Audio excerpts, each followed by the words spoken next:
الحمد للہ رب العالمین والصلاة والسلام علی المبعوث رحمۃ للعالمین سیدنا محمد وعلی آلہ واصحابہ اجمعین، اما بعد۔ رب اشرح لی صدری ویسر لی امری واحلل عقدۃ من لسانی یفقہوا قولی۔ لیول 3 ہے ہمارا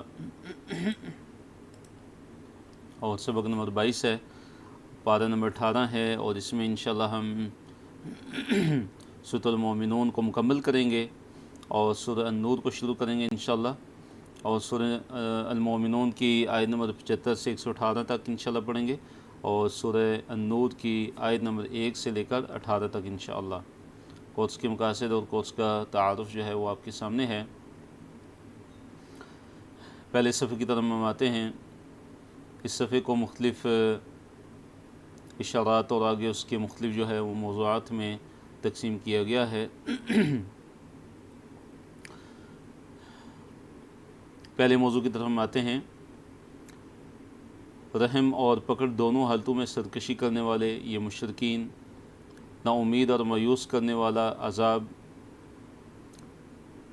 دوسرا ہمارا موضوع ہے اللہ تعالیٰ کے احسانات کا ذکر، سماعت کا ذکر ہے، بصارت کا، احساسات کا، اسی طرح زمین میں پھیلانا، زندگی اور موت، دن رات کا رد و بدل، اور تیسرا اشارہ اور آگے اس کے جو موضوعات ہیں کہ بعث بعد الموت سے انکار مشرکین مکہ کا، اور اسی طرح دوبارہ جی اٹھنے کا وعدہ ان کے نزدیک جو ہے پہلے لوگوں کی گویا کہ حکایات اور کہانیاں ان کو لگتا تھا، اور پھر جو ہے مشرکین کا اللہ تعالیٰ کی ربوبیت کا اقرار۔ مشرکین مکہ جو ہے وہ اس بات کا اقرار کرتے تھے کہ اللہ تعالیٰ ہی اس کائنات کا خالق ہے، مالک ہے، رازق ہے، رب اللہ تعالیٰ ہی ہے، لیکن عبادت میں دوسروں کو اللہ تعالیٰ کا شریک ٹھہراتے تھے۔ پھر جو ہے اللہ تعالیٰ نے مختلف سوالوں کے ذریعے ان کو غور و فکر کرنے کی دعوت دی ہے۔ تو پہلا اشارہ اور اس کے موضوعات کی طرف ہم آتے ہیں۔ آیت نمبر 75 اللہ تعالیٰ نے فرمایا اعوذ باللہ من الشیطان الرجیم وَلَوْ رَحِمْنَاهُمْ وَكَشَفْنَا مَا بِهِمْ مِنْ ضُرٍّ لَلَجُّوا فِي طُغْيَانِهِمْ يَعْمَهُونَ۔ آیت نمبر 75 ہے، سورۃ المؤمنون ہے۔ اللہ تعالیٰ نے فرمایا وَلَوْ رَحِمْنَاهُمْ، اگر ہم ان پر رحم کریں، وَكَشَفْنَا، اور دور ہم کر دیں، ما جو بِهِمْ ان کے ساتھ ہے، مِنْ ضُرٍّ کوئی بھی تکلیف، یعنی ہم ان پر رحم کریں اور ان پہ آئی ہوئی جو بھی تکلیف ہے، اگر ہم ان پہ آئی ہوئی کوئی بھی تکلیف اگر ہم دور کر دیتے ہیں ان سے، تو کیا ہوگا؟ لَلَجُّوا، تو وہ ضرور اصرار کریں گے، فی طغیانہم، اپنی طغیانی میں، اپنی سرکشی میں، اور کیا حال ہوگا ان کا؟ یعمہون، اس حال میں کہ وہ بھٹک رہے ہوں گے۔ تو اللہ تعالیٰ نے فرمایا کہ اگر ہم ان پر رحم بھی کر دیں اور ان پہ آنے والی جو مصیبتیں ہیں وہ اگر ہم دور بھی کر دیں، تو پھر بھی انہوں نے کیا کرنا ہے؟ اصرار کرنا ہے اپنی سرکشی میں، اور اپنی سرکشی میں ہی یہ بھٹکنے والے ہوں گے۔ تو کیا مراد ہے یہاں پہ؟ کیا بیان کیا، جو مقصد ہے وہ کیا ہے کہ کفار کی اصل میں شدید سرکشی اور ہٹ درمی کا بیان ہے۔ کفار کی شدید قسم کی جو ہٹ درمی ہے اور سرکشی ہے، اس کا بیان ہے کہ مصیبت کے اندر بھی جو ہے مصیبت اگر ان سے دور بھی ہو جائے تو پھر بھی وہ کیا کریں گے؟ اپنے کفر پر مصر رہیں گے۔ وَلَقَدْ أَخَذْنَاهُمْ بِالْعَذَابِ، اللہ تعالیٰ نے فرمایا وَلَقَدْ أَخَذْنَاهُمْ بِالْعَذَابِ، آیت نمبر 76، کہ بے شک یقیناً ہم نے ان کو پکڑا عذاب میں۔ فَمَا اسْتَكَانُوا لِرَبِّهِمْ، تو نہ جھکے اپنے رب کے لیے، وَمَا يَتَضَرَّعُونَ، اور نہ ہی انہوں نے عاجزی کی۔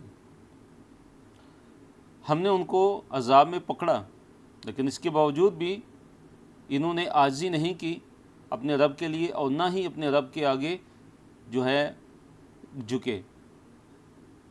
تو مراد کیا ہے عذاب سے؟ یہاں کیا مراد ہے کہ جنگ بدر کی جو شکست تھی وہ بھی ایک گویا کہ مشرکین کے لیے ایک عذاب تھا، اور اسی طرح جو ایک قحط سالی کا عذاب ان پر آیا تھا مشرکین مکہ پر نبی علیہ الصلوۃ والسلام کی بد دعا کے نتیجے میں، تو اللہ تعالیٰ نے فرمایا کہ ہم نے تو ان پہ عذاب بھیجا، ہم نے ان کو عذاب سے پکڑا، لیکن یہ نہ ہی اللہ تعالیٰ کے لیے جھکنے والے تھے اور نہ ہی تضرع کرنے والے تھے، نہ ہی عاجزی اور گڑ گڑانے والے تھے۔ یعنی ان کی حالت کیا ہے کہ رحم اگر ان پر کیا جائے ان کو یا عذاب میں پکڑا جائے، دونوں حالتوں میں یہ باز آنے والے نہیں بلکہ کیا کرنے والے ہیں، اپنی سرکشی پر اصرار کرنے والے ہیں۔ اب کیا کہ یہاں تک کہ ہم نے جب ان پہ ایک ایسا دروازہ کھول دیا کہ جو بڑے شدید عذاب والا تھا، تو کیا ہو گئے، وہ مایوس ہو گئے۔ اذا ہم فی مبلسون، آیت نمبر 77، اللہ نے فرمایا حتی، یہاں تک کہ اذا جب فتحنا، ہم نے کھول دیا، علیہم ان پر، بابن ایک دروازہ، ذا عذاب شدید، شدید عذاب والا دروازہ، یہاں تک کہ ہم نے ایک شدید عذاب والا دروازہ جب ان پر کھول دیا تو کیا ہوا، اذا ہم فیہ مبلسون، کہ کیا تھا کہ وہ اچانک اس میں نا امید تھے۔ تو یہاں پہ جو عذاب ہے مراد آخرت کا عذاب ہے، کہ جب آخرت کا عذاب ان پر آئے گا تو ہر قسم کی جو امید ہے اور ہر قسم کی جو خیر ہے، یہ جو کفار ہیں، مشرکین، کیا ہو جائیں گے، اس سے نا امید ہو جائیں گے۔ وَهُوَ الَّذِي أَنشَأَ لَكُمُ السَّمْعَ وَالْأَبْصَارَ وَالْأَفْئِدَةَ قَلِيلًا مَا تَشْكُرُونَ۔ اللہ تعالیٰ نے اپنے احسانات کا ذکر کیا کہ اللہ تعالیٰ ہی نے تمہارے لیے آنکھ پیدا کی، تمہارے لیے کان پیدا کیے، تمہارے دل پیدا کیے، لیکن تم بڑے ہی کم شکر کرتے ہو، شکر گزاری تم میں بہت ہی کم ہے۔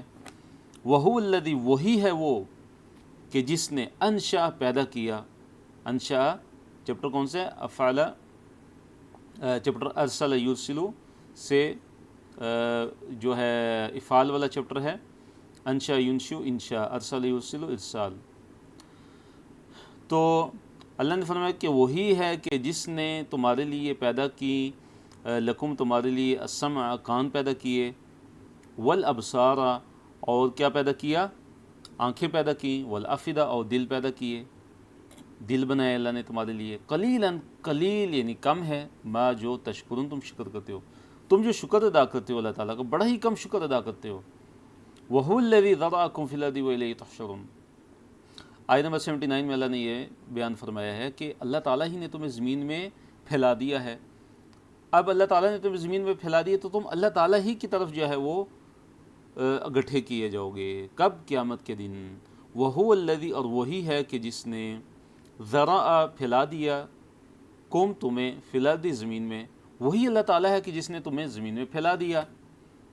وَإِلَيْهِ تُحْشَرُونَ، اور اسی کی طرف تم جو ہے وہ اکٹھے کیے جاؤ گے۔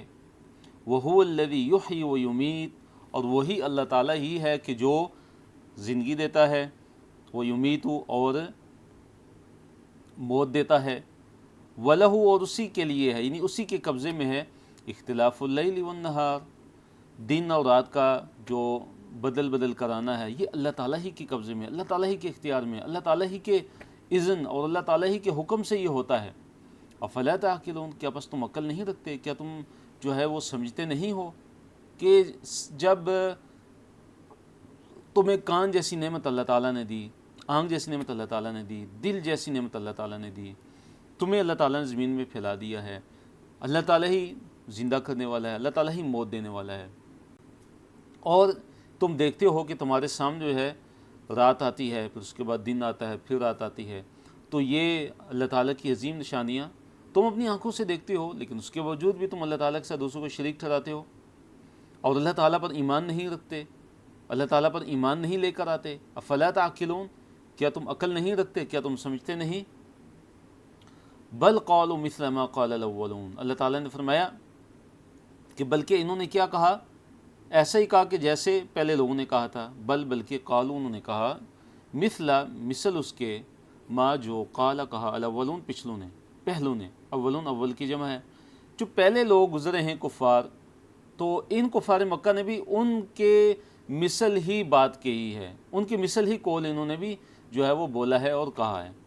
کیا انہوں نے کہا ہے؟ قالوا، انہوں نے کہا، کیا اذا، جب، متنا، ہم مر جائیں گے، وکننا، اور ہو جائیں گے، ترابا، مٹی، وعظاما، اور ہڈیاں ہو جائیں گے، انا، کیا ہم یقیناً، لمبعوثون، کیا ہم یقیناً دوبارہ اٹھائے جائیں گے، یعنی جیسے پچھلے کفار نے انکار کیا، جیسے وہ انکار کرتے آئے ہیں کہ وہ بھی کہتے تھے کہ یہ کیسے ہو سکتا ہے کہ جب ہم مر جائیں گے اور مٹی میں مل کے مٹی ہو جائیں گے اور ہماری جو ہڈیاں ہیں تو وہ بھی مٹی میں مل کے کیا ہو جائیں گی؟ مٹی ہو جائیں گی. تو کیا ہم دوبارہ اٹھائے جائیں گے؟ لقد وعدنا نحن وآباؤنا هذا من قبل. لقد بلا شبہ یقیناً وعدنا ہمیں وعدہ دیا گیا ہے، نحن ہمیں، وآباؤنا اور ہمارے باپ دادوں کو، هذا یہ، من قبل اس سے پہلے. تو کیا کہا انہوں نے؟ کفار نے کیا کہا کہ اس کا وعدہ تو ہمارے باپ دادوں کو بھی دیا گیا تھا اس سے پہلے. ان ہذا نہیں ہے یہ، ان نہیں ہے ہذا یہ، الا مگر اساطیر الاولین پچھلوں کی کہانیاں. تو دوبارہ جی اٹھنے کا جو وعدہ ہے اس کے بارے میں انہوں نے کیا کہا کہ یہ تو پچھلوں کی کہانیاں ہی ہیں، نعوذ باللہ. یہ کیا ہیں؟ اساطیر الاولین ہی ہیں. تو ایسے انہوں نے قیامت کا انکار کیا، بعث بعد الموت کا انکار کیا. یہاں پہ اللہ تعالیٰ نے اپنی قدرت کی نشانیاں بیان کر کے مشرکین مکہ، کفار مکہ کو غور و فکر کی دعوت دی کہ تم ذرا یہ تو بتاؤ کہ زمین جو ہے وہ کس کی ہے، زمین میں جو کچھ ہے وہ کس کا ہے. تو ضرور کہیں گے یہ تو اللہ تعالیٰ کا ہے. اچھا یہ بتاؤ کہ 7 آسمانوں کا رب کون ہے، عرش عظیم کا رب کون ہے؟ تو پھر بھی یہ مشرکین کیا کہیں گے؟ یہ اللہ تعالیٰ ہی ہے. اچھا ان سے یہ پوچھو اے محمد صلی اللہ علیہ وسلم کہ ہر چیز کی مکمل بادشاہی کس کے ہاتھ میں ہے؟ ہر چیز کی مکمل بادشاہی کس کے ہاتھ میں ہے؟ اور وہ کون ہے کہ جو پناہ دیتا ہے لیکن اس کے مقابلے میں پناہ نہیں دی جا سکتی؟ تو سیقولون للہ، تو ضرور کہیں گے یہ سب کا سب اللہ تعالیٰ کا ہے، اللہ تعالیٰ ہی کے اختیار میں ہے سب. تو اس طرح اللہ تعالیٰ نے ربوبیت کی جو نشانیاں ہیں وہ اللہ تعالیٰ نے ذکر کی تاکہ ان کو غور و فکر کی دعوت دی جائے اور وہ ایمان لے آئیں. کل لمن، کہہ دیجئے کہ کس کے لیے ہے، الارض زمین، ومن فیہا اور جو زمین میں ہے، ان کنتم تعلمون اگر تم جاننے والے ہو، اگر تمہیں علم ہے تو تم ذرا یہ تو بتاؤ کہ زمین کس کی ہے، ومن فیہا اور جو اس زمین کے اندر میں وہ کس کے ہیں، ان کا مالک کون ہے. ان کنتم تعلمون اگر تم جاننے والے ہو، اگر تم جانتے ہو تو بتاؤ کہ زمین اور زمین میں جو کچھ بھی ہے، زمین والے جو ہیں وہ کس کی ملکیت ہیں. سیقولون، تو ضرور کہیں گے، للہ، اللہ تعالیٰ ہی کے لیے ہیں، اللہ تعالیٰ ہی کی ملکیت ہے، اللہ تعالیٰ ہی کا ہے.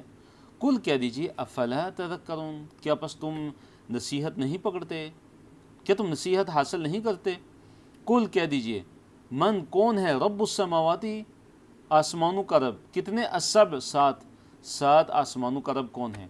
اے نبی صلی اللہ علیہ وسلم آپ ان سے پوچھ لیجئے کہ 7 آسمانوں کا رب کون ہے. وہ رب العرش العظیم، اور رب عرش عظیم کا رب کون ہے. کون ہے کہ جو عرش عظیم کا رب ہے، اس عرش کا رب ہے کہ جو بڑا ہی عظیم ہے. سیقولون، تو وہ ضرور کہیں گے، للہ، اللہ تعالیٰ ہی کے لیے ہے. کل کہہ دیجئے افلا تتقون، کیا تم تقوی اختیار نہیں کرتے، کیا تمہیں ڈر نہیں لگتا. کل من بیدہ، کہہ دیجئے کہ من کون ہے کہ بیدہ، کہ اس کے ہاتھ میں ہے، ملکوت السماوات والارض، کل من بیدہ ملکوت کل شیء، کہہ دیجئے اے نبی صلی اللہ علیہ وسلم کہ کون ہے کہ جس کے ہاتھ میں ہر چیز کی مکمل بادشاہت ہے. ملکوت کا مطلب کیا ہے؟ مکمل بادشاہت. وَهُوَ يُجِيرُ، اور وہ اللہ تعالیٰ کیسا ہے، اللہ تعالیٰ کی ذات کیسی ہے، اللہ تعالیٰ کی شان کیا ہے کہ وَهُوَ يُجِيرُ، کہ وہ پناہ دیتا ہے، وَلَا يُجَارُ عَلَيْهِ، اور اس کے مقابلے میں پناہ نہیں دی جا سکتی. ان کنتم تعلمون، اگر تم جانتے ہو، اگر تم جانتے ہو تو یہ تو بتاؤ. سیقولون للہ، تو وہ ضرور کہیں گے اللہ تعالیٰ ہی کے لیے ہے. کل، اے نبی صلی اللہ علیہ وسلم آپ کہہ دیجئے کہ فَأَنَّا، تو تم جو ہے کہاں سے جو ہے تسحرون، تم جادو کیے جاتے ہو. فَأَنَّا، پس کہاں سے، تسحرون، تم جادو کیے جاتے ہو. یعنی تمہاری جو مت ہے وہ کہاں سے ماری جا رہی ہے، تمہاری عقلوں کو کیا ہو گیا ہے کہ اللہ تعالیٰ کی قدرت کی اتنی عظیم نشانیاں تم دیکھنے کے باوجود بھی تم اللہ تعالیٰ پر ایمان نہیں لاتے، اس کے باوجود بھی تم اللہ تعالیٰ کے ساتھ دوسروں کو شریک ٹھہراتے ہو. تمہارے ہوش و حواس کہاں چلے جاتے ہیں. تو یہاں پہ دیکھیے مشرکین کا عقیدہ دیکھیے کہ مشرکین کا عقیدہ کیا تھا کہ اگر اللہ تعالیٰ پکڑ لے تو کوئی چھڑا نہیں سکتا، اللہ تعالیٰ اگر پکڑ لے تو کوئی چھڑا نہیں سکتا. جیسے اللہ نے کیا فرمایا، وہ یجیر ولا یجار علیہ، کہ وہ اللہ تعالیٰ پناہ دیتا ہے لیکن اس کے مقابلے میں کوئی پناہ نہیں دے سکتا. تو کیا کہیں گے، سیقولون للہ، وہ ضرور کہیں گے اللہ تعالیٰ ہی کے لیے ہے. تو یہاں پہ دیکھیے بعض مسلمانوں کا کیا عقیدہ ہے، نعوذ باللہ کتنا غلط عقیدہ ہے. ایمان لانے کے باوجود، مسلمان ہونے کے باوجود کیا کہتے ہیں کہ اللہ کا پکڑا چھڑائے محمد، اور محمد کا پکڑا کوئی چھڑا نہ سکے. تو دیکھیے ایک کیسا ایک غلط عقیدہ ہے. ہم میں سے جو ہے بعض مسلمان لوگ ہیں، تو مشرکین کا دیکھیے کیا عقیدہ تھا کہ وہ یجیر ولا یجار علیہ ان کنتم تعلمون. تو سیقولون للہ قل فأنا تسحرون، اے نبی صلی اللہ علیہ وسلم آپ کہہ دیجئے کہ تم کہاں سے تم جو ہے وہ جادو کیے جاتے ہو. تو دیکھیے تسحرون یہ پیسیو وائس ہے، فعل مضارع پیسیو وائس، اور جو ہے اس تسحرون سحر سے ہے. سحر کسے کہتے ہیں، جادو کو کہتے ہیں. تو مراد کیا ہے کہ تمہاری عقلیں پھر کہاں چلی جاتی ہیں، تمہاری مت کہاں سے ماری جاتی ہے کہ تم ایمان پھر کیوں نہیں لاتے. دوسرے صفحے کی طرف چلتے ہیں، صفحہ نمبر 348 ہے اور پارہ نمبر 11 ہے، اور اس میں جو آیات نمبر ہیں ہماری 90 سے لے کر 104 تک ہیں. اور اس صفحے کو بھی دیکھیے مختلف اشارات اور پھر آگے اس کے مختلف جو موضوعات ہیں ان میں اس صفحے کو تقسیم کیا گیا ہے. تو پہلا اشارہ اور اس کے موضوعات کی طرف ہم آتے ہیں کہ نہ اللہ کا بیٹا نہ کوئی اور معبود، اللہ تعالیٰ پاک ہے اور اس کی کوئی اولاد نہیں ہے، اور وہ اللہ تعالیٰ کون ہے، حاضر اور غائب کا جاننے والا ہے. اللہ نے فرمایا آیت نمبر 90 دیکھیے، بل اتیناہم بالحق وانہم لکاذبون.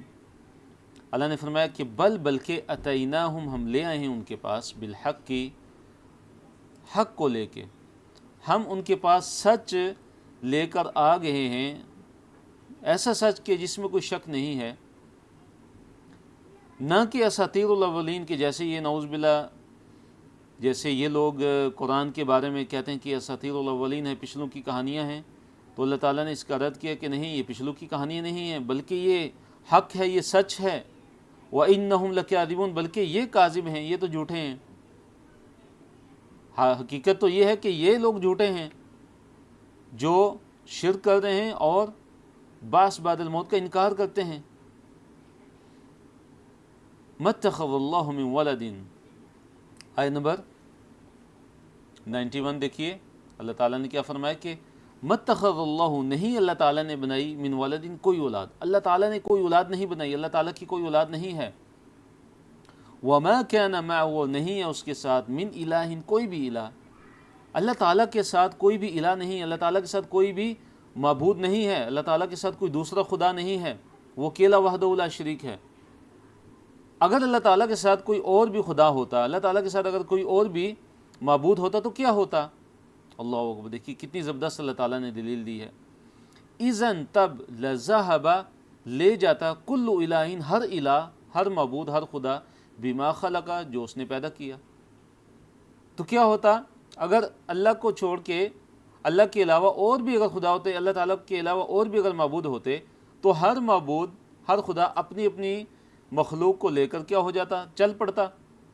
اور پھر کیا ہوتا، وَلَعَلَا، اور چڑھ دوڑتا، بعضهم ان کے بعض، علی بعض، بعض پر. تو کیا ہوتا، ایک دوسرے پر چڑھائی کرنے کی کوشش کرتے. اگر اس کائنات کے اندر ایک سے زیادہ اگر خدا ہوتے، ایک سے زیادہ اگر معبود ہوتے، تو کیا ہوتا کہ ہر کوئی دوسرے پہ جو ہے غالب آنے کی کوشش کرتا.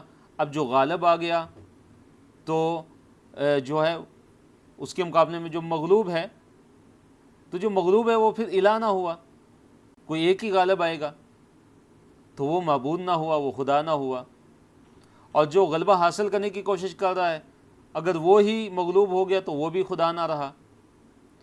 تو جس طرح اس کائنات کا جو نظم و ضبط ہے، جو جیسے یہ کائنات اتنی عظیم کائنات جو اللہ تعالیٰ نے بنائی ہے اور کتنی باریکی کے ساتھ اور کتنے بہترین انتظام کے ساتھ اللہ تعالیٰ اس کو چلا رہے ہیں، تو یہ بہت بڑی دلیل ہے کہ اللہ تعالیٰ کے علاوہ کوئی بھی خدا نہیں، اللہ تعالیٰ کے علاوہ کوئی بھی معبود نہیں ہے، اور اللہ تعالیٰ ہی اکیلا وحدہ لا شریک ہے جو اس کائنات کو چلا رہے ہیں۔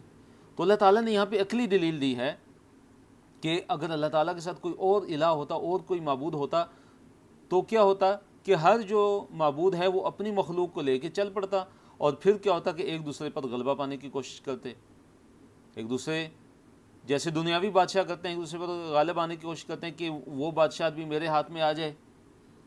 تو ایسا نہیں ہو رہا، تو اس کا مطلب کیا ہے کہ پوری کائنات کا ایک ہی خالق ہے، ایک ہی مالک ہے، ایک ہی رازق ہے، اور وہ اللہ ہی ہے، اور اللہ تعالیٰ کا کوئی شریک نہیں ہے۔ پھر اللہ تعالیٰ نے شرک کی نفی کی، فرمایا سبحان اللہ، اللہ تعالیٰ پاک ہے، عما اس سے کہ جو یصفون، جو وہ بیان کرتے ہیں۔ وہ کیا بیان کرتے ہیں؟ مشرکین، یعنی مشرکین جو بیان کرتے ہیں، جو کفار اللہ تعالیٰ کے بارے میں جو جھوٹ بیان کرتے ہیں، یعنی کہتے ہیں نعوذ باللہ کہ اللہ تعالیٰ کی اولاد ہے، اللہ تعالیٰ کا شریک جو بناتے ہیں، تو اللہ تعالیٰ ان سے پاک ہے۔ اور اللہ تعالیٰ کی کیا صفت ہے؟ عالم الغیبی، کہ وہ غیب کا جاننے والا ہے، وہ شہادتی، اور ظاہر کا جاننے والا ہے۔ اور عالم الغیبی وہ جو اللہ نے فرمایا وہ شہادتی، بلکہ عالم الغیبی و شہادت دونوں کس اعتبار سے؟ مخلوق کے اعتبار سے ہے، کہ مخلوق کے انسانوں سے جو چیز غائب ہے اس کو بھی اللہ تعالیٰ جانتا ہے، اور انسانوں کے سامنے جو چیز واضح ہے، جو ظاہر ہے، حاضر ہے، اس کو بھی اللہ تعالیٰ جانتا ہے۔ فتعالی، پس اللہ تعالیٰ بہت بلند ہے، پس وہ ذات یعنی اللہ بہت بلند ہے، اما اس سے کہ جو یشرکون، وہ شرک کرتے ہیں، وہ جو شریک بناتے ہیں، اس سے اللہ تعالیٰ بہت ہی بلند ہے، اللہ تعالیٰ کا کوئی شریک نہیں ہے۔ دو دعائیں اور نصیحت، عذاب اور شیطان سے پناہ کی دعائیں، اللہ تعالیٰ کے عذاب سے کیسے پناہ میں آیا جائے، اللہ تعالیٰ ہمیں اپنے عذاب سے بچا لے، اس کے لیے اللہ تعالیٰ نے ہمیں جو ہے دعا سکھائی ہے۔ اور اسی طرح یہ دعا بھی ہے کہ اگر اللہ تعالیٰ کا عذاب ظالموں پہ آ جاتا ہے تو اے اللہ ہمیں اس عذاب سے بچا لینا۔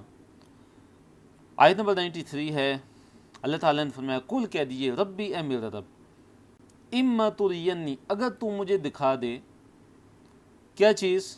ما جو یوعدون، جو وہ وعدہ دیے جاتے ہیں، یعنی اے نبی صلی اللہ علیہ وسلم آپ رب سے دعا کیجیے، آپ دعا کیجیے، آپ کہیے کہ اے میرا رب، اگر تو مجھے دکھا دیتا ہے کہ جو ان سے وعدہ کیا جاتا ہے، یعنی عذاب کا وعدہ، ان مشرکین کفار سے عذاب کا وعدہ جو کیا جاتا ہے، اگر وہ میری زندگی میں میرے سامنے اگر آ جاتا ہے، میری موجودگی میں آ جاتا ہے، تو ربی، اے میرے رب، فلا تجعلنی، پس مت کرنا مجھے، فی القوم الظالمین، ظالم قوم میں، یعنی پھر ظالم قوم میں سے مجھے مت کرنا، مشرکین میں سے، ظالموں میں سے مجھے مت کرنا۔ تو دیکھیے اللہ تعالیٰ نے نبی علیہ الصلوۃ والسلام کی دعا قبول فرمائی، اللہ تعالیٰ نے نبی علیہ الصلوۃ والسلام کو فتوحات عطا فرمائی، بدر کے موقع پہ، فتح مکہ کے موقع پہ، اور اسی طرح اور جتنے بھی مواقع ہیں، تو اللہ تعالیٰ نے کیسے اللہ اپنے پیارے حبیب حضرت محمد صلی اللہ علیہ وسلم کو بچا کے رکھا، اور یہ جو ان کو شکست ہوئی، بدر کی جو شکست ہوئی تھی، یہ بھی گویا کہ ان کے لیے عذاب تھا ایک۔ تو اللہ تعالیٰ نے پیارے نبی حضرت محمد صلی اللہ علیہ وسلم کی دعا کو قبول فرمایا، وَإِنَّا عَلَىٰ أَن نُرِيَكَ مَا نَعِدُهُمْ لَقَادِرُونَ، اور یقیناً ہم علیٰ اس بات پر کہ ان یہ کہ نُرِيَكَ ہم دکھائیں آپ کو، ما نعدہم جو ہم ان سے وعدہ کرتے ہیں، یعنی عذاب کا وعدہ ان مشرکین سے ہم جو کرتے ہیں، لقادرون یقیناً ہم قادر ہیں۔ اللہ تعالیٰ نے کیا فرمایا کہ اے نبی صلی اللہ علیہ وسلم، ہم ان سے جو عذاب کا وعدہ کرتے ہیں نا، ہم پوری طرح قادر ہیں کہ آسمان سے ان پر کیا جی عذاب نازل کریں۔ اب دیکھیے نبی صلی اللہ علیہ وسلم کی قوم جو ہے، ان پر آسمان سے عذاب نازل نہیں ہوا، ان کو جو آسمانی جو عذاب ہے اس سے دیکھیے ہلاک نہیں کیا گیا، اس سے ان کو ہلاک نہیں کیا گیا۔ تو اللہ تعالیٰ فرما رہے کہ اگر ہم چاہیں تو ہم پوری طرح اس عذاب کو نازل کرنے پر قادر ہیں، لیکن اللہ تعالیٰ کی حکمت تھی، اللہ تعالیٰ کی جو ہے حکمت تھی، وہ کیا تھی کہ ان کو مہلت دی جائے، کہ ان میں سے جو لوگ ہیں وہ ایمان لے آئیں، تاکہ اور پھر ان کی نسلوں سے ایسے لوگ چلیں کہ جو اللہ تعالیٰ کی عبادت کرنے والے ہوں، اللہ تعالیٰ کی وہ خالص جو ہے وہ پوجا کرنے والے ہوں۔ اور اسی طرح مفسرین نے لکھا ہے کہ حضرت موسیٰ علیہ السلام کے بعد جو ہے آسمان سے جو عذاب جو اترتا تھا، تو موسیٰ علیہ السلام کے بعد وہ سلسلہ جو ہے متوقف ہو گیا۔ اب کیا ہے کہ اللہ تعالیٰ اپنے دشمنوں کو اپنے نیک بندے جو اہل ایمان ہیں ان کے ذریعے سے اللہ تعالیٰ ان کو عذاب دیتا ہے، ان کے ذریعے سے۔ جیسے اللہ تعالیٰ نے فرمایا کہ تم ان سے قتال کرو، قاتلوہم یعذبہم اللہ بایدیکم، تم ان سے قتال کرو، اللہ تعالیٰ انہیں تمہارے ہاتھوں سے عذاب دے گا۔ تو یہ بھی عذاب ہے کہ جو بدر کے موقع پہ ان کو شکست ہوئی اور ان کے بڑے بڑے سردار جو ہے جہنم واصل ہوئے، ان کو جو ہے وہ مارے گئے۔ تو اللہ نے فرمایا کہ ہم اس عذاب کو نازل کرنے پہ پوری طرح قادر ہیں۔ لیکن نبی علیہ السلام کی جو قوم تھی قریش مکہ، کفار مکہ، ان پر کوئی اس طرح کا آسمانی عذاب نازل نہیں ہوتا جیسے قوم عاد پہ نازل ہوا، قوم سمود پہ نازل ہوا، اور جو حضرت شعیب علیہ السلام کی قوم تھی ان پہ نازل ہوا، حضرت لوط علیہ السلام کی قوم تھی ان پر نازل ہوا، تو وہ والا عذاب ان پہ نازل نہیں ہوا۔ لیکن اللہ نے فرمایا کہ ہم جو ہے ہم قادر ہیں۔ ادفع باللتی ہی احسن السیئہ، آیت نمبر 96، اللہ تعالیٰ نے فرمایا کہ ہٹا دیجئے، دور کیجئے، باللتی اس طریقے کے ساتھ، ہی احسن کون سا طریقہ کہ جو سب سے احسن ہے، جو سب سے بہترین طریقہ ہے، جو سب سے بہترین طریقہ ہے اس طریقے کے ساتھ، اس طریقے سے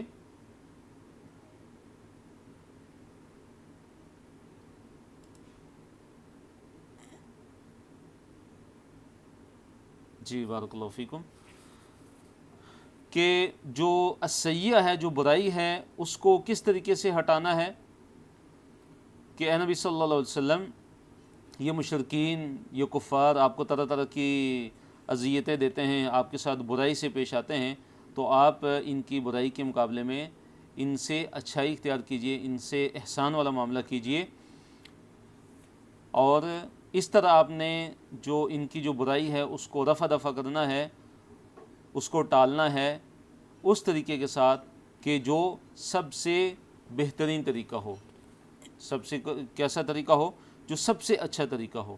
نحن اعلم، ہم زیادہ بہتر جانتے ہیں، بما یصفون، جو وہ بیان کرتے ہیں، جو وہ اللہ تعالیٰ کے بارے میں شریک بناتے ہیں، جو اللہ تعالیٰ کی اولاد ثابت کرتے ہیں اور اللہ تعالیٰ کے ساتھ دوسروں کو شریک ٹھہراتے ہیں۔ تو اللہ تعالیٰ نے فرمایا کہ نحن اعلم، ہم زیادہ بہتر جانتے ہیں کہ بما یصفون، جو وہ بیان کرتے ہیں۔ وقل رب اعوذ بک من ہمزات الشیاطین، آیت نمبر 97 میں اللہ تعالیٰ نے شیطان کے جو وساوس ہیں، جو وسوسے ہیں، ان سے ہمیں پناہ مانگنے کی جو ہے وہ دعا سکھائی ہے اور ہمیں حکم دیا ہے۔ اللہ نے فرمایا وقل، اور کہہ دیجئے، یعنی یا نبی صلی اللہ علیہ وسلم آپ کہہ دیجئے، ربی، اے میرے رب، اعوذ، میں پناہ میں آتا ہوں، بکا، تیری، کس چیز سے، من ہمزات الشیاطین، جو شیاطین ہیں، شیطان ہیں، ان کے وسوسوں سے، ان کی اکساہٹوں سے میں تیری پناہ میں آتا ہوں۔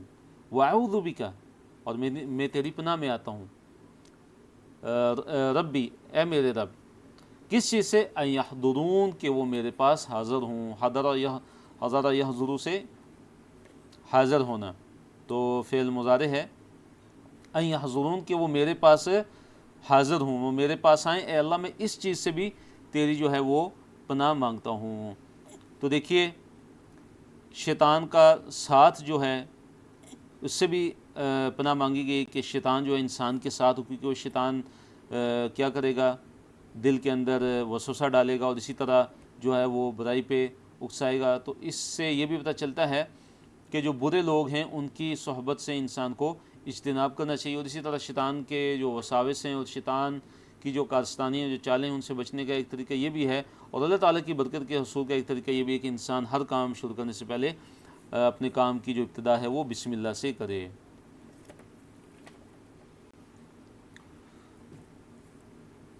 تو حتی اذا جاء احدهم الموت قال رب ارجعون، یہاں تک کہ اذا، جب، جاء، آ جاتی ہے، احدہم، ان میں سے کسی ایک کے پاس، الموت، موت، قال، تو وہ کہتا ہے، ربی، اے میرے رب، ارجعون، کہ مجھے واپس لٹاؤ۔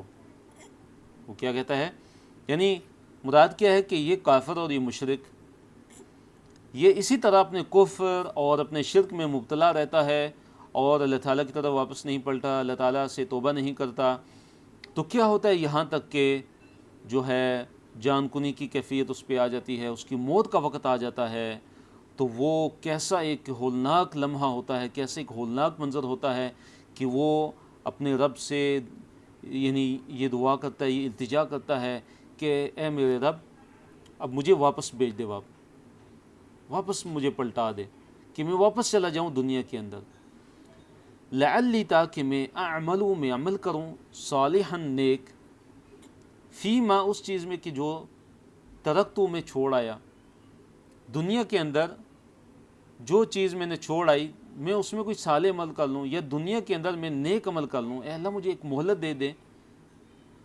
تو مفسرین نے لکھا ہے کہ یہ جو کافر اور مشرک کی یہ جو آرزو ہے، یہ تین جو مواقع ہیں ان پہ ہوتی ہے، تین جگہوں پہ ہوتی ہے، ایک موت کے وقت، اور ایک اسی طرح قیامت کے دن بھی اس کی یہی تمنا اور آرزو ہوگی، اور تیسرا جہنم کی آگ میں داخل ہوتے وقت وہ یہی تمنا کرے گا کہ کاش مجھے واپس دنیا کے اندر لوٹا دیا جائے اور پھر میں کیا کروں، میں نیک عمل کروں۔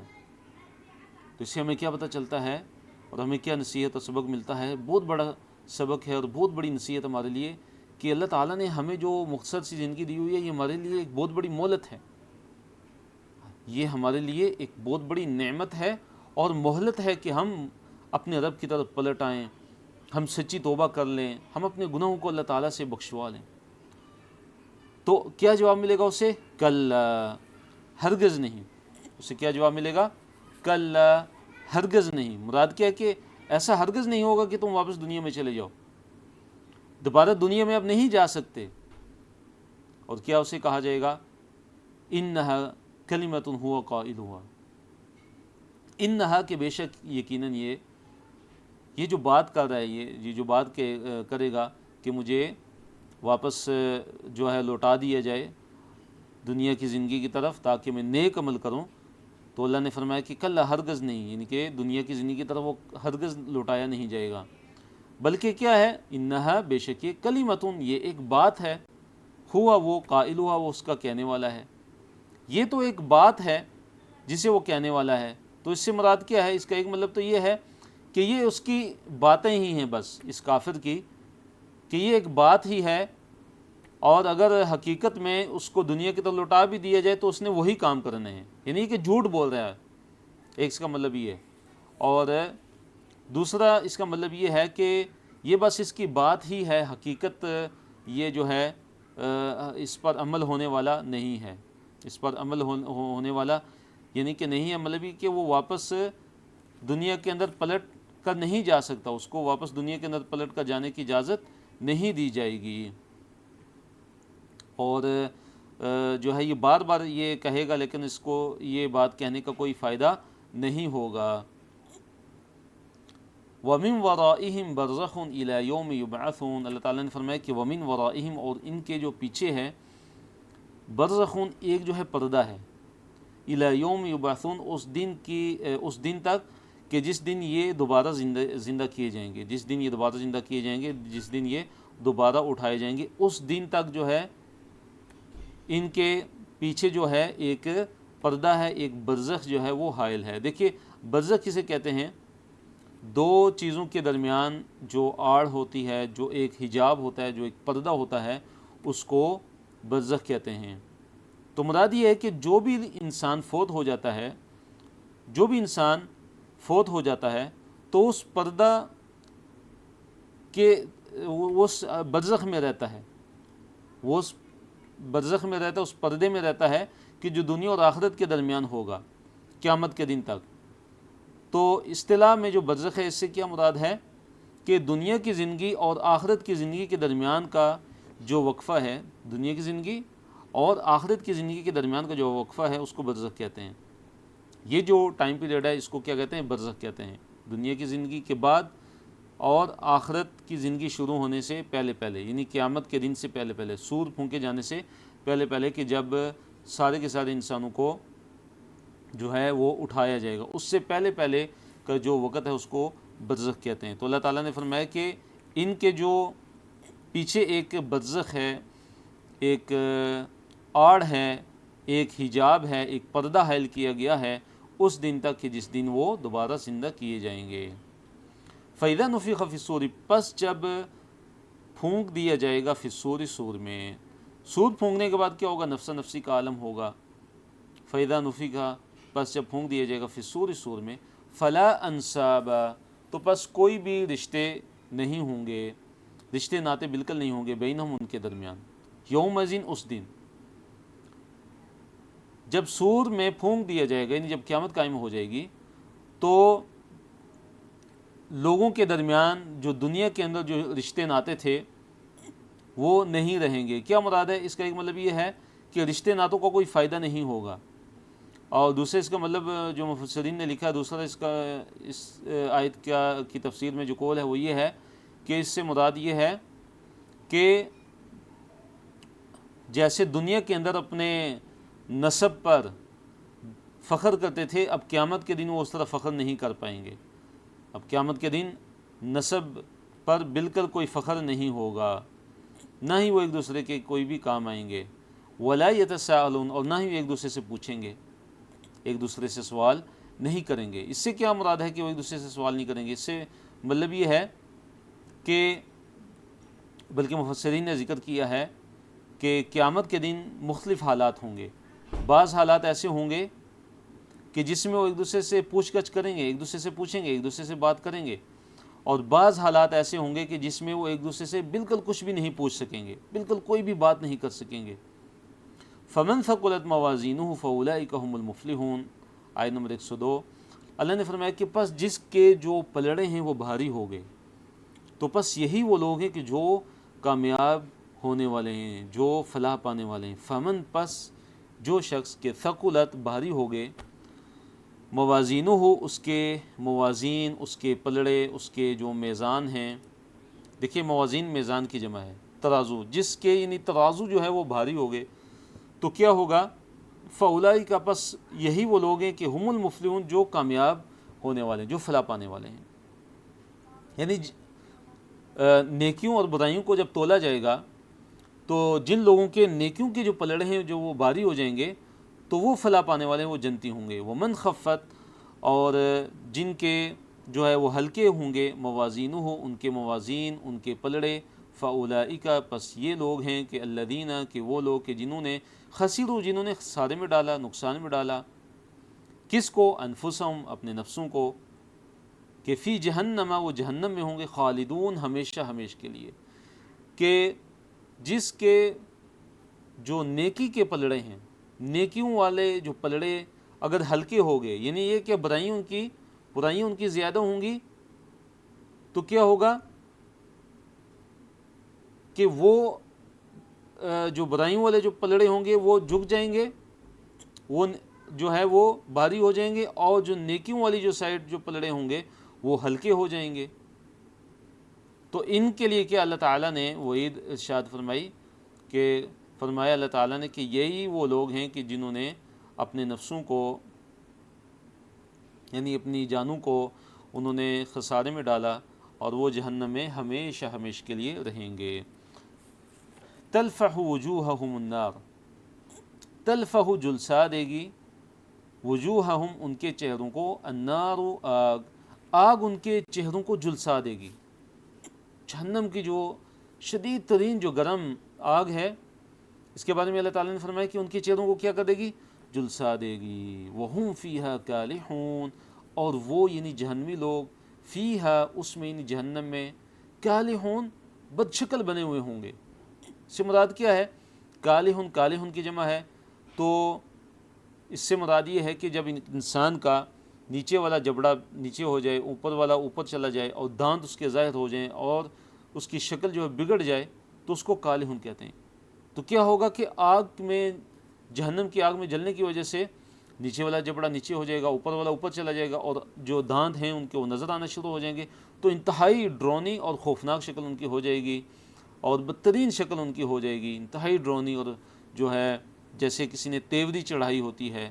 تو فرمایا کہ اس طرح وہ جہنم کی آگ میں ان کی شکلیں ہوں گی. تو دیکھیے جب بھی جہنم کا ذکر ہو تو ہمیں اللہ تعالیٰ سے یہ دعا کرنی چاہیے کہ اللہ تعالیٰ میں تیری پناہ میں آتا ہوں جہنم کی آگ سے، اللہ میں تیری پناہ مانگتا ہوں. اور اس طرح اللہ تعالیٰ سے ہمیں یہ دعا کرنی چاہیے کہ اے اللہ ہمیں ان میں شامل مت کر کہ جو جہنم کی آگ میں داخل ہونے والے ہیں۔ اسی طرح جب جنت کا تذکرہ آئے تو ہمیں اللہ تعالیٰ سے دعا کرنی چاہیے کہ اللہم اجعلنا منہم، اے اللہ ہمیں جنتیوں میں سے کر دے۔ آج کے تیسرا صفحہ ہمارا سورۃ المومنون ہے، آیت نمبر 105 سے لے کر انشاءاللہ آیت نمبر 118 تک ہم پڑھیں گے۔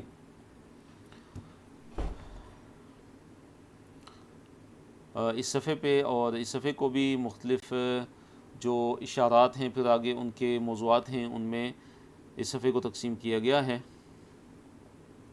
تو پہلے اشارے کی طرف ہم آتے ہیں اور اس کے موضوعات۔ پہلا اشارہ کیا ہے کہ آیتوں کو جھٹلایا سو جہنم میں رہو، اور اس کے موضوعات کیا ہیں کہ جہنمیوں کا حق کے پہنچنے اور اپنے ظلم کا اعتراف، کہ جہنمی جو ہے جہنم میں جانے والے لوگ وہ اعتراف کر لیں گے کہ حق ان تک پہنچ چکا تھا، اور پھر وہ کیا کریں گے کہ اپنا جو ظلم ہے اس ظلم کا وہ اعتراف کریں گے کہ وہ واقعی وہ کیا تھے، وہ ظالم لوگ تھے۔ تو آیت نمبر 105 اللہ تعالیٰ نے فرمایا الم تکن آیاتی تتلا علیکم، الم تکن کیا نہیں تھیں آیاتی میری آیتیں تتلا پڑھی جاتی تھیں علیکم تم پر، یعنی کیا میری آیتیں تم پر تلاوت نہیں کی جاتی تھیں؟ فکن تم پس تم تھے بیہا ان آیتوں کے ساتھ تکذبون تکذیب کرنے والے، یعنی میری آیتیں تو تمہارے سامنے پڑھی جاتی تھیں لیکن تم کیا کرتے تھے؟ تکذیب کرتے تھے، تم جھٹلاتے تھے میری آیتوں کو۔ قالوا تو وہ کیا جواب دیں گے؟ ربنا اے ہمارے رب غلبت غالب آ گئی تھی علینا ہم پر شقوتنا ہماری بدبختی۔ تو جہنم میں داخل ہونے والے جہنمی لوگ وہ کیا کہیں گے کہ اے ہمارے رب ہم پر ہماری جو بدبختی ہے وہ غالب آ گئی تھی۔ مراد کیا ہے بدبختی سے یہاں پہ؟ اس کے غالب آنے کا مطلب یہ ہے کہ جو شہوات تھیں اور جو لذات تھیں، جو دنیا کی جو شہوتیں تھیں اور جو دنیا کی جو لذتیں تھیں، ہر طریقے سے ہم نے ان کو خوب جو انجوائے کیا، اور تیری نافرمانی ہم کرتے رہے، اور وَكُنَّا اور تھے ہم قوماً ایسے لوگ کہ ضالین جو گمراہ تھے۔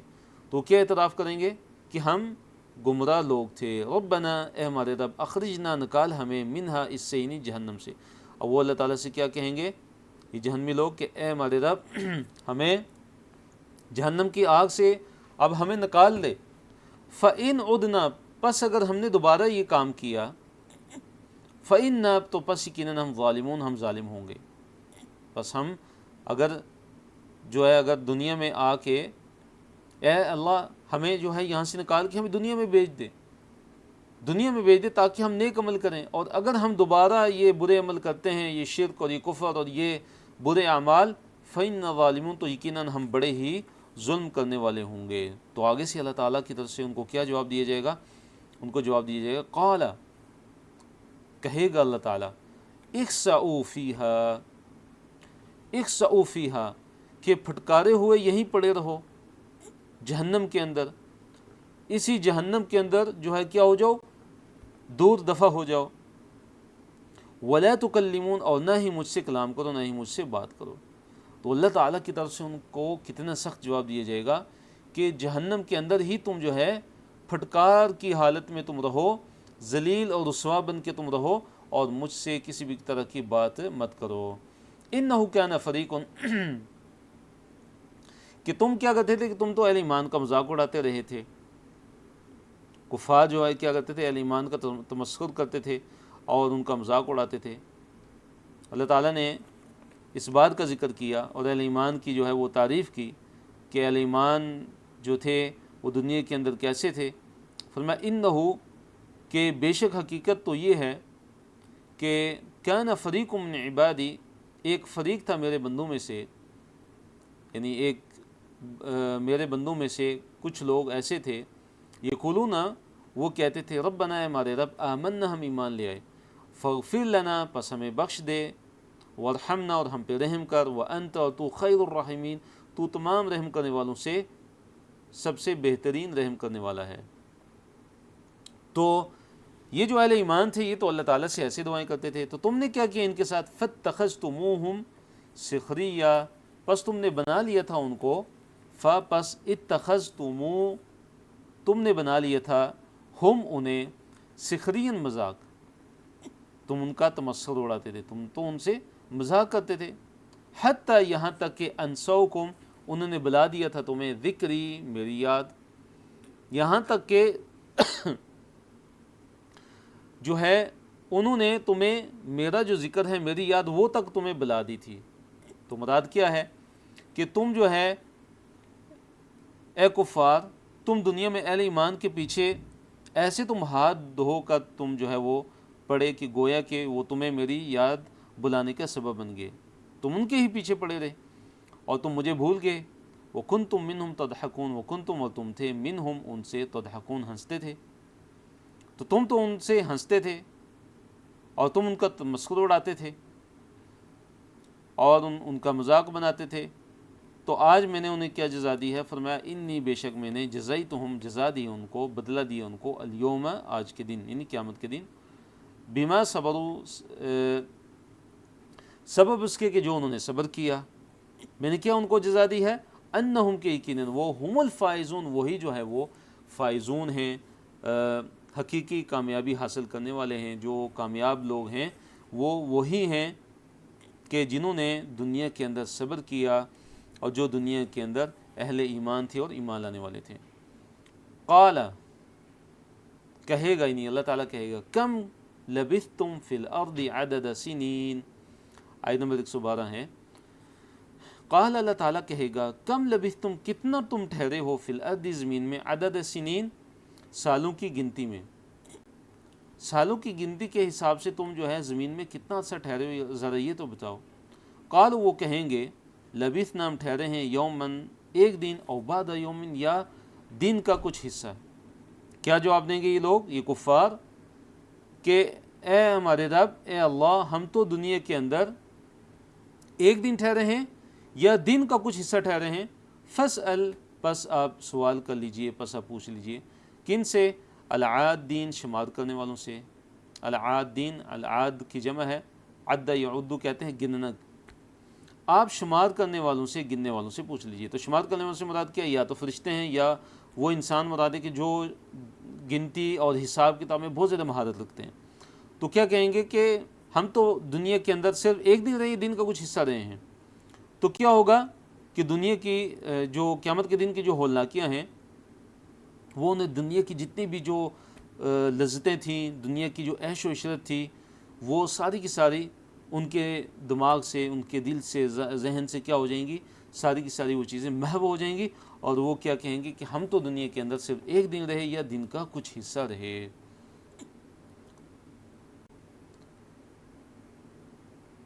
قال کہے گا یعنی اللہ تعالیٰ کہے گا ان لبثتم نہیں تم رہے الا قلیلا مگر تھوڑا، تم تو دنیا کے اندر بڑا ہی تھوڑا رہے۔ لو انکم کاش، انکم کہ یقیناً تم ہوتے تعلمون جاننے والے، کاش تم جان لیتے دنیا کی حقیقت کو کہ دنیا کی زندگی کتنی تھوڑی ہے آخرت کے مقابلے میں، اور تم لوگوں نے کیا کیا کہ آخرت کی زندگی کے بدلے جو ہمیشہ کی زندگی ہے تم دنیا کی زندگی پر راضی رہے، اور تم نے دنیا کی جو خواہشات تھیں، جو لذتیں تھیں، تم وہی پوری کرتے رہے، اور تم آخرت کو بلا بیٹھے تھے، بلکہ تم آخرت کے منکر تھے، آخرت کا انکار کرنے والے تھے۔ تو دنیا کے اندر تو تم بہت ہی تھوڑے ٹھہرے ہو۔ تو اس سے کیا پتہ چلتا ہے دنیا کی بے ثباتی اور دنیا کی حقیقت کہ آخرت کے مقابلے میں دنیا کتنی ناپائیدار ہے، اور دنیا کی زندگی جو ہے وہ کتنی کم ہے اور کتنی تھوڑی ہے، اور آخرت کی جو زندگی ہے وہ ہمیشہ ہمیشہ کی زندگی ہے۔ افحسبتم انما خلقناکم عبثا، آیت نمبر 115 ہے۔ افحسبتم کیا، پس حسبتم تم نے گمان کیا ہے، افحسبتم کیا تم نے یہ گمان کیا ہے، انما کہ خلقناکم ہم نے تمہیں پیدا کیا، عبثا بے مقصد، کیا تم نے یہ گمان کر لیا کہ ہم نے تمہیں ایسی عبث پیدا کر دی ہے، بے مقصد تمہیں پیدا کر دیا ہے کہ نہ کوئی ثواب، نہ کوئی عقاب، نہ کوئی سزا، نہ کوئی جزا، نہ کوئی آخرت؟ کیا تم نے یہ سمجھ لیا؟ کہ تم بالکل اس دنیا میں بے مقصد پیدا کیے گئے، بے مقصد آ گئے۔ وَأَنَّكُمْ، اور یہ کہ تم الینا ہماری طرف لا ترجعون، کہ تم ہماری طرف لوٹائے نہیں جاؤ گے۔ تم نے یہ گمان کر لیا ہے کہ ہم نے تمہیں کیا عبث پیدا کیا، بے مقصد پیدا کیا، اور تم ہماری طرف نہیں لوٹائے جاؤ گے، کیا تم یہ گمان تم نے کیا ہے؟ فَتَعَالَ اللَّهُ الْمَلِكُ الْحَقُّ، اللہ نے فرمایا فَتَعَالَ اللَّهُ، پس بہت بلند ہے اللہ تعالیٰ، جو کون ہے؟ الملک الحق، جو سچا بادشاہ ہے، لا الہ الا ہو، کوئی الہ نہیں ہے، کوئی معبود نہیں، الا ہو، مگر اس کے، اس اللہ تعالیٰ کے علاوہ کوئی بھی معبود برحق نہیں ہے۔ وَهُوَ رَبُّ الْعَرْشِ الْكَرِيمِ، اور وہ عرش کریم کا مالک ہے، جو عرش کریم کا رب ہے۔ دیکھیے یہاں پہ اللہ تعالیٰ نے عرش کے بارے میں کیا لفظ استعمال کیا، کیا لفظ اللہ تعالیٰ نے ارشاد فرمایا اس کی صفت میں کہ الکریم ہے۔ وہ جو عرش ہے وہ کیا ہے؟ الکریم ہے، بڑا ہی معزز ہے، بڑا ہی عزت والا ہے۔ اور یہ کیوں کہا؟ کہ وہاں سے یعنی عرش سے اللہ تعالیٰ کی جو رحمتیں ہیں، اور اللہ تعالیٰ کی جو برکتیں ہیں، ان کا نزول ہوتا ہے۔ وَمَن يَدْعُ مَعَ اللَّهِ إِلَٰهًا آخَرَ، دیکھیے توحید کی تعلیم اور شرک کی تردید اور شرک کی نفی۔ فرمائے وَمَن يَدْعُ، اور جو بھی پکارے گا، مع اللہ، اللہ تعالیٰ کے ساتھ، الہن، کوئی معبود، آخر، دوسرا، جو اللہ تعالیٰ کے ساتھ کوئی دوسرا معبود اس کی عبادت کرے گا، اس کو پکارے گا، لا برہان لہ بھی، کہ جس کی اس کے پاس کوئی برہان، کوئی دلیل نہیں ہوگی، فَإِنَّمَا حسابُ، تو اس کا جو حساب ہے عند ربہ، اس کے رب کے پاس ہے۔ جو کہ اللہ تعالیٰ کو چھوڑ کے کسی دوسرے شریک کو پکارے گا، اللہ تعالیٰ کو چھوڑ کے کسی اور کو مدد کے لیے پکارے گا، اس کی عبادت کرے گا، اور اس کے پاس اس کی کوئی برہان نہیں ہے، اس کے پاس کوئی دلیل نہیں ہے، کیونکہ جو شرک ہے اس کی تو کوئی دلیل ہے ہی نہیں، شرک کی کوئی دلیل نہیں ہے، کیونکہ شرک سراسر کیا ہے؟ باطل ہے، اور جو توحید ہے وہ کیا ہے؟ سراسر برحق ہے۔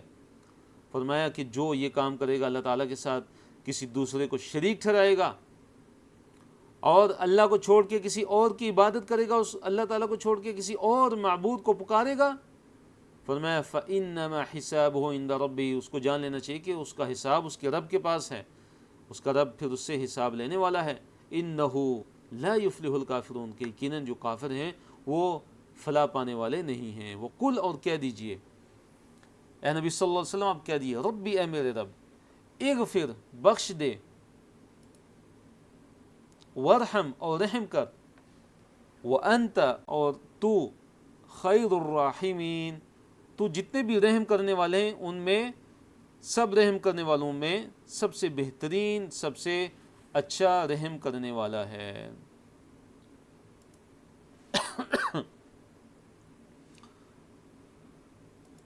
تو اللہ رب العالمین کے فضل و کرم سے، اللہ تعالیٰ کی توفیق سے ہم نے سورۃ المومنون کو مکمل کیا۔ اس کے بعد ہم سورۃ النور کی طرف ہم آتے ہیں۔ سورۃ النور کا جو تعارف ہے اس کی طرف ہم آتے ہیں۔ سورۃ النور کا تعارف ہم پڑھتے ہیں، نام اور وجہ تسمیہ۔ تو دیکھیے جو سورۃ النور ہے یہ مدنی صورت ہے، اور اس سے پہلے ہم مکی صورتیں ہم نے پڑھی ہیں الحمدللہ۔ تو کافی صورتوں کے بعد اب ایک مدنی صورت آ رہی ہے، اور جو سورۃ نور ہے اس کی آیات کی تعداد کتنی ہے؟ 64 ہے، اور سورت کا جو نام ہے آیت نمبر 35 کی مناسبت سے سورۃ النور رکھا گیا ہے۔ اس کے موضوعات کیا ہیں؟ دیکھیے شروع کی جو 26 آیات ہیں ان میں مختلف شرعی حدود بیان کی گئی ہیں۔ شرعی حدود جو ہیں وہ بیان کی گئی، جن میں زنا ہے، بہتان کی حدود ہیں، اور لعان کے جو احکام ہیں ان کو تفصیل سے بیان کیا گیا ہے۔ جبکہ آیت نمبر 11 سے 22 تک جو ہے وہ اس میں جو افک کا جو واقعہ تھا وہ بیان کیا گیا ہے، جو بھی آگے آ رہے ہیں انشاءاللہ ہم اس کو پڑھیں گے۔ تو اسی طرح آیت نمبر 27 سے 34 میں یعنی صورت کے اندر مختلف جو معاشرتی جو آداب ہیں ان کو بیان کیا گیا ہے، جن میں مثلا گھر داخلے کے جو آداب ہیں، گھر میں داخل ہونے کے کیا آداب ہیں ان کو بیان کیا گیا ہے، نگاہیں نیچی رکھنے کا حکم دیا گیا ہے، اور شادی کرنے کا حکم شامل ہے۔ آیت نمبر 35 سے 46 میں اللہ تعالیٰ کے نور اس کی مثال دی گئی ہے، مساجد کے آداب کو بیان کیا گیا ہے، کافروں کے اعمال کی مثال کو بیان کیا گیا ہے، اور اللہ تعالیٰ کی قدرت کے جو مظاہر ہیں ان کا تذکرہ کیا گیا ہے۔ آیت نمبر 47 سے 57 میں منافقین کی نافرمانی اور مومنوں کو اللہ تعالیٰ کی حکم کی جو اطاعت ہے اس کا حکم دیا گیا ہے اور اس کا تذکرہ کیا گیا ہے۔ آیت نمبر 58 سے 64 میں بھی چند جو معاشرتی آداب ہیں ان کا ذکر کیا گیا ہے، جن میں گھروں کے آداب، مومنوں کا اللہ اور اس کے رسول صلی اللہ علیہ وسلم کا ادب و احترام، اور اللہ تعالیٰ کی بادشاہت، اور اللہ تعالیٰ کی بادشاہت اور اللہ تعالیٰ کا علم اور اللہ تعالیٰ کی جو عظیم قدرت ہے اس کا ذکر ہے۔ تو الحمدللہ اللہ تعالیٰ کے فضل و کرم سے ہم سورۃ نور کو ہم شروع کرنے جا رہے ہیں، اور یہ ایک بات یاد رکھیے کہ 3 صورتیں ایسی ہیں کہ جن میں جو خواتین ہیں، عورتیں ہیں، ان کے جو احکام ہیں تفصیل سے بیان کیے گئے ہیں۔ ایک سورۃ النساء ہے، سورۃ النساء ہے جو ہم پڑھ رہے ہیں، اور اس کے بعد سورۃ النور ہے، اور پھر سورۃ الاحزاب ہے جو انشاءاللہ ہم آگے پڑھیں گے۔ تو یہ جو 3 صورتیں ہیں ان میں عورتوں کے جو احکام ہیں خصوصی طور پر تفصیل سے بیان کیے گئے ہیں۔ تو یہ پہلا صفحہ ہے سورہ نور کا، اور عموماً جو ہے صفحہ نمبر 350 سے پارہ نمبر 18 ہے، اور اس میں جو ہم آیات انشاءاللہ پڑھیں گے آیت نمبر 1 سے لے کر آیت نمبر 7 تک، اور اس صفحے کو بھی مختلف اشارات پھر اس کے آگے جو موضوعات ہیں ان میں تقسیم کیا گیا ہے۔ پہلا اشارہ اور اس کے موضوعات کی طرف ہم آتے ہیں کہ زنا کی سزا، زانی کی سزا 100 کوڑے ہے۔ اسے سزا دیتے وقت رحم نہیں، اس پر رحم نہیں کھایا جائے گا کہ اس کی سزا ہی معاف کر دی جائے، ایسا نہیں ہو سکتا، بلکہ جو سزا بنتی ہے وہ اس پر جو حد ہے وہ لاگو کی جائے گی، اس کا نفاذ کیا جائے گا، اور اسی طرح ایک جماعت جو ہے وہ گواہ ہو۔ اللہ تعالیٰ نے فرمایا اعوذ باللہ من الشیطان الرجیم بسم اللہ الرحمن الرحیم، سورۃن، یہ ایک سورت ہے، انزلنا، نازل کیا ہم نے، ہا، اسے یعنی سورت کو، یہ ایک سورت ہے جسے ہم نے نازل کیا ہے، وفرضنا، اور ہم نے فرض کیا ہے، کس کو؟ ہا، اس کو، یعنی سورت کو، یعنی سورۃ النور کو۔ تو دیکھیں یہ قرآن کی ایک ہی ایسی صورت ہے کہ جس کے بارے میں اللہ تعالیٰ نے کیا فرمایا کہ یہ صورت ہے کہ جسے ہم نے نازل کیا اور جس کو ہم نے فرض کیا ہے۔ تو اس کا کیا مقصد ہے؟ حالانکہ اور کسی صورت کے بارے میں اللہ تعالیٰ نے نہیں فرمایا اس کے شروع میں کہ ہم نے اس صورت کو نازل کیا اور ہم نے اس کو فرض کیا۔ تو اس کا جو بیان کا جو مقصد ہے وہ کیا ہے کہ تاکہ اس صورت کے اندر جو اللہ تعالیٰ نے احکام بیان کیے ہیں ان کی اہمیت، ان کی جو امپورٹنس ہے اس کو ظاہر کیا جائے اور اس کو اجاگر کیا جائے۔ اللہ نے فرمایا وَأَنزَلْنَا، اور ہم نے نازل کیے، فیہا، اس میں یعنی صورت میں، ہم نے نازل کی صورت میں کیا؟ آیاتن، آیتیں، بیناتن، واضح، ہم نے اس صورت کے اندر واضح آیتوں کو نازل کیا ہے، لعلکم، تاکہ تم تذکرون، تاکہ تم نصیحت حاصل کرو۔ تو کیا اللہ تعالیٰ نے فرمایا اس صورت کے بارے میں کہ اس صورت کو ہم نے نازل کیا ہے اور اس صورت کو ہم نے فرض کیا ہے، اور اس میں ہم نے بینات، آیات بینات، واضح آیات ہم نے اس صورت کے اندر نازل کی ہیں۔ آیت نمبر 2 کی طرف چلتے ہیں۔ اللہ نے فرمایا الزانیۃ، زنا کرنے والی عورت، والزانی، اور زنا کرنے والا مرد، فجلدوا، پس مارو، کل واحد، ہر ایک کو، منہما، ان دونوں میں سے، 100 جلدہ، 100 کوڑے، فجلدوا، پس کوڑے مارو، جلدہ یجلدو سے مراد کیا؟ جلدہ یجلدو، کوڑے مارنا، فجلدوا، پس کوڑے مارو، کل واحد، ہر ایک کو، منہما، ان دونوں میں سے، یعنی بدکاری کرنے والا مرد، بدکاری کرنے والی عورت، دونوں کو 100 کوڑے مارو۔ وَلَا تَأْخُذْكُمْ، اللہ تعالیٰ نے فرمایا کہ وَلَا تَأْخُذْكُمْ، اور مت پکڑے تمہیں، بِهِمَا، ان دونوں کے بارے میں، رأفۃ، نرمی، فی دین اللہ، اللہ تعالیٰ کے دین میں، یعنی تمہیں ان کے متعلق اللہ تعالیٰ کے دین میں کوئی نرمی نہ پکڑے۔ مراد کیا ہے کہ شریعت کی جو حد ہے یہ جاری کرتے ہوئے تمہیں ان پر ہرگز ترس نہیں آنا چاہیے۔ شریعت کی یہ جو حد ہے 100 کوڑے کی، یہ جاری کرتے ہوئے تمہیں ان پر کسی بھی قسم کا کوئی ترس نہیں آنا چاہیے۔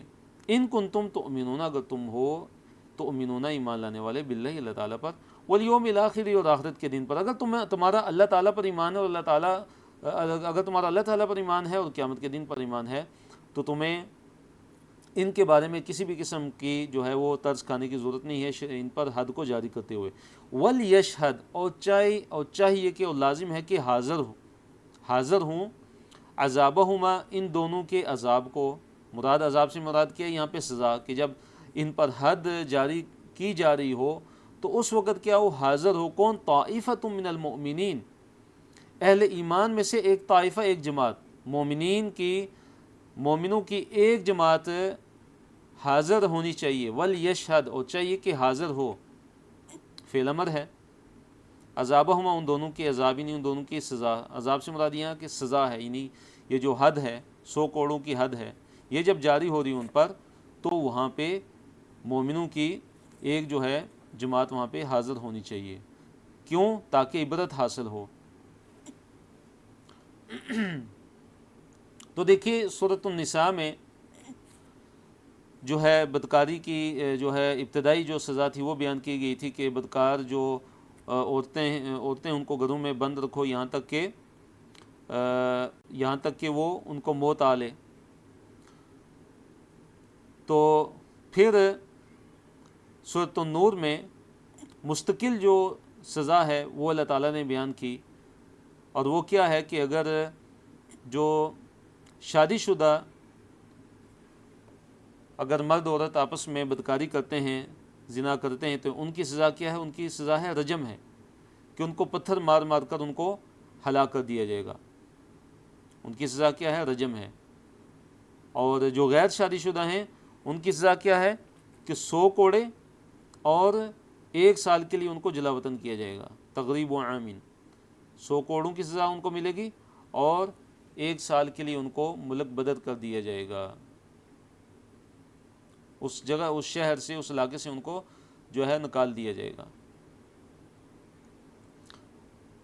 اللہ تعالیٰ نے فرمایا الزانی لا ينکح الا زانیۃ او مشرکۃ،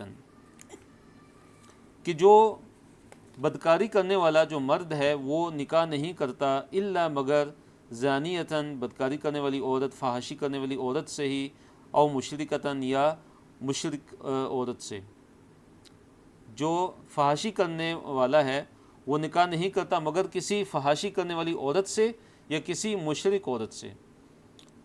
والزانیۃ، اور جو فحاشی کرنے والی، بدکاری کرنے والی عورت ہے، لا ینکحها، نہیں اس سے نکاح کرتا، الا زان، مگر جو فحاشی کرنے والا مرد ہے، اور مشرک، یا مشرک ہی۔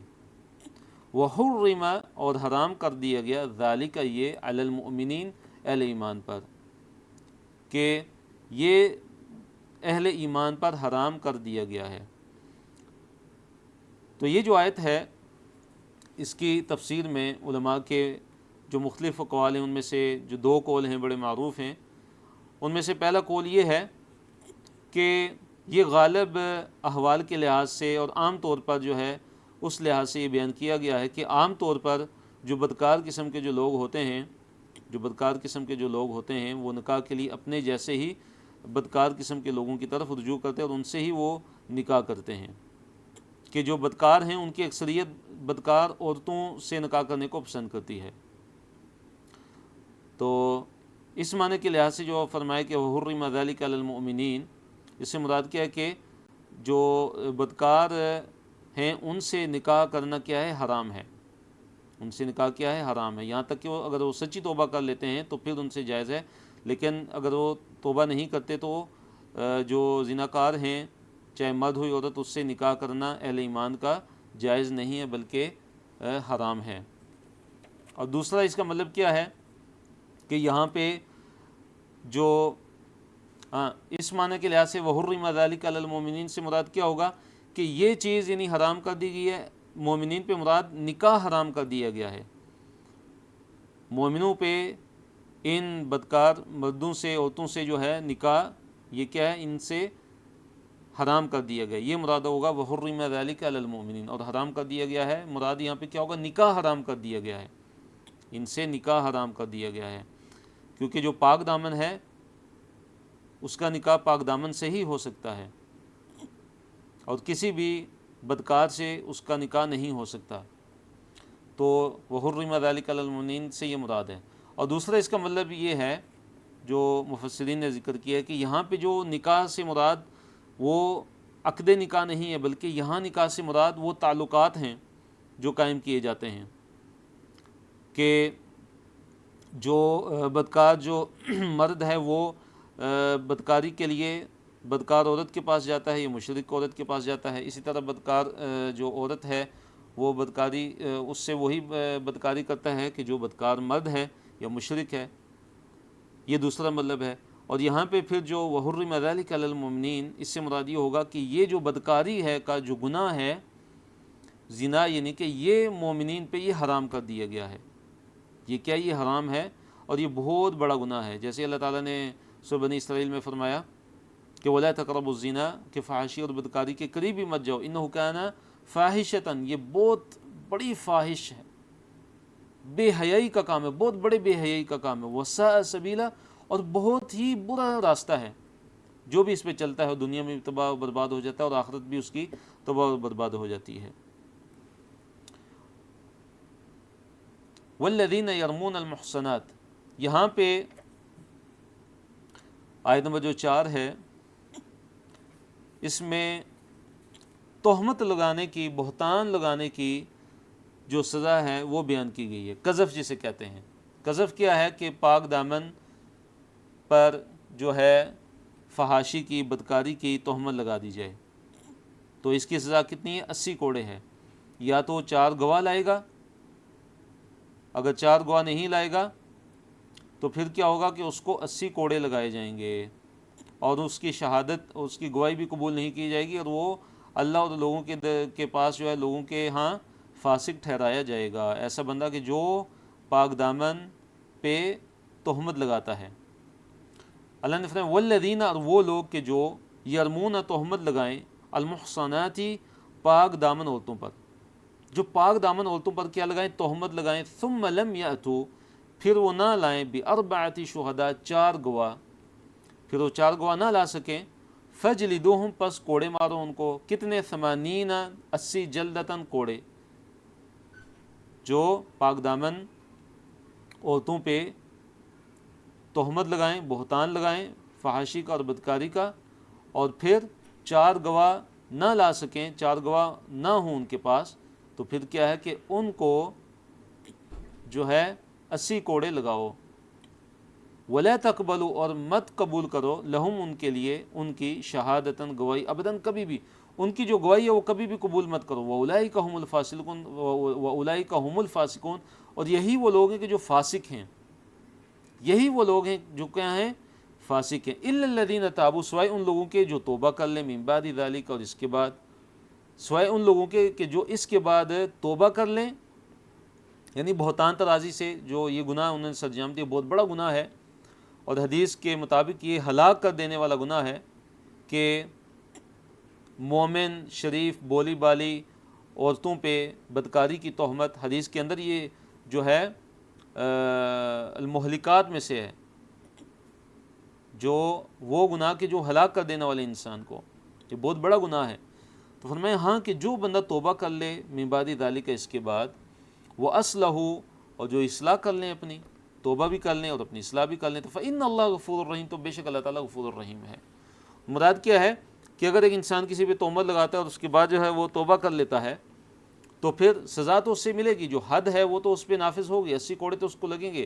وہ سچی توبہ سے وہ حد اس پہ ساقط ہونے والی نہیں ہے. کوئی یہ نہیں کہہ سکتا میں نے تو توبہ کر لی، اب مجھ پہ جو ہے حد نہیں لگنی چاہیے، تو ایسا نہیں ہوگا، بلکہ اس پہ وہ حد تو نافذ ہوگی، حد تو اس پہ لگے گی. لیکن یہ جو ہے کہ اس کی جو گواہی ہے اور اسی طرح جو اس کو فاسق کہا گیا ہے، تو یہ چیزیں اس سے ہٹ جائیں گی. امام شوکانی رحمہ اللہ نے فرمایا ہے کہ ہاں اگر کوئی سچی توبہ کر لیتا ہے تو پھر اس کے بعد اس کی گواہی بھی قبول کی جائے گی اور پھر وہ فاسق بھی نہیں جو ہے وہ فاسق کے حکم میں بھی وہ نہیں ہوگا. والذین یرمون ازواجہم ولم یکن لہم شہداء الا انفسہم فشہادۃ احدہم 4 شہادات باللہ انہ لمن الصادقین. اب یہاں پہ دیکھیے لعان کا ذکر ہے. بیوی پر تہمت اور لعان کے احکامات. یہاں پہ لعان کے احکامات ہیں. تو اللہ تعالیٰ نے فرمایا آیت نمبر 6 والذین، اور وہ لوگ کہ جو یرمون، تہمت لگاتے ہیں، ازواجہم، اپنی بیویوں پہ، ولم یکن لہم شہداء، اور نہیں ہیں ان کے ہاں شہداء کوئی بھی گواہ، الا انفسہم، مگر وہ خود. جو اپنی بیویوں پہ تہمت لگاتے ہیں بدکاری کا یا فحاشی کا، اور ان کے پاس اپنے علاوہ کوئی گواہ ہے ہی نہیں ہے، تو اب ان کا کیا حکم ہے؟ کیونکہ وہ 4 گواہ کہاں سے لائیں؟ اگر کسی نے دیکھا ہے والعیاذ باللہ اس حالت میں، اور اب وہ 4 گواہ بھی نہیں لا سکتا، گواہ بھی نہیں ہے، اور وہ اس کو اپنی بیوی کو اپنے ساتھ وہ رکھ بھی نہیں سکتا، تو وہ کتنی اذیت میں مبتلا ہوگا۔ تو اس لیے شریعت نے ایک جو ہے اس کی راہ نکالی، اور شریعت اسلامیہ کیونکہ بہترین شریعت ہے، عظیم شریعت ہے، اللہ تعالیٰ کی طرف سے نازل شدہ شریعت ہے، تو اس کا یہ جو ہے حل نکالا گیا کہ میاں اور بیوی کیا کریں گے؟ لعان کریں گے۔ وہ کیا کریں گے؟ لعان کریں گے۔ اور لعان سے کیا مراد ہے ابھی آگے آ رہا ہے، فشہادت احدہم 4 شہادات باللہ انہ لمن الصادقین، کہ جو شوہر ہے، جو زوج ہے، جو شوہر ہے، وہ 4 دفعہ جو ہے وہ اللہ تعالیٰ کی قسمیں کھا کر کہے گا، فشہادت احدہم، پس ان میں سے ایک کی جو شہادت، جو گواہی ہوگی، وہ کیا ہوگی؟ 4 شہادات باللہ، اللہ تعالیٰ کی قسم کے ساتھ 4 شہادتیں ہوں گی کہ انہ لمن الصادقین، کہ یقیناً وہ سچوں میں سے ہے۔ جو مرد ہے وہ 4 دفعہ اللہ تعالیٰ کی قسم کھا کے کہے گا کہ اس نے اپنی بیوی پہ جو بدکاری کی جو تہمت لگائی ہے وہ اس میں سچا ہے، وہ اس میں کیا ہے؟ سچا ہے۔ والخامسۃ، اور 5ویں جو اس کی قسم ہوگی وہ کیا ہوگی؟ کہ ان، یہ کہ لعنت اللہ علیہ، کہ اللہ تعالیٰ کی لعنت ہو اس پر، ان کان من الکاذبین، اگر وہ جھوٹوں میں سے ہو۔ 5ویں دفعہ یہ کہے گا، یعنی یہ کب کہے گا؟ کہ جب یعنی قاضی کے سامنے، جج کے سامنے، مجاز حاکم کے سامنے جو ہے وہ دونوں حاضر ہوں گے، میاں بیوی، اور جو شوہر ہے وہ لعان کی ابتدا کرے گا۔ وہ کیسے لعان کی ابتدا کرے گا؟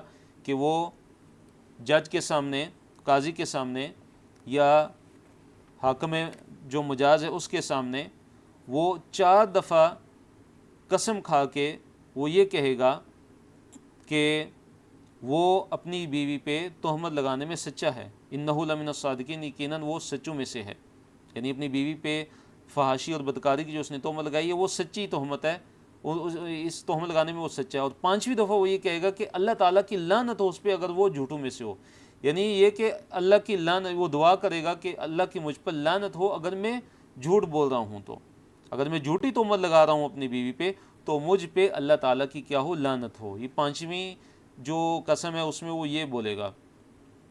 اگلے سے ہم چلتے ہیں عورت کا سزا سے بچنے کا طریقہ۔ اب عورت جو ہے وہ کیسے اپنے آپ کا بچاؤ کرے گی؟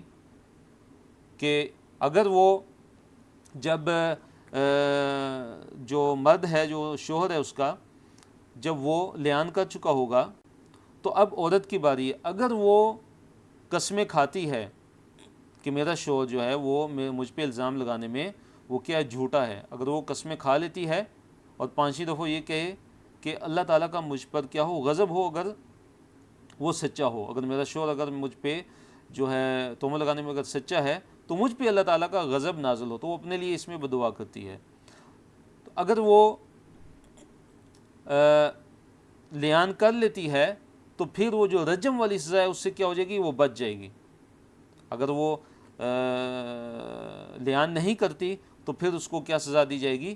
اس کو رجم کی سزا دی جائے گی، اس کی جو شرعی جو حد ہے اس پر وہ نافذ ہوگی۔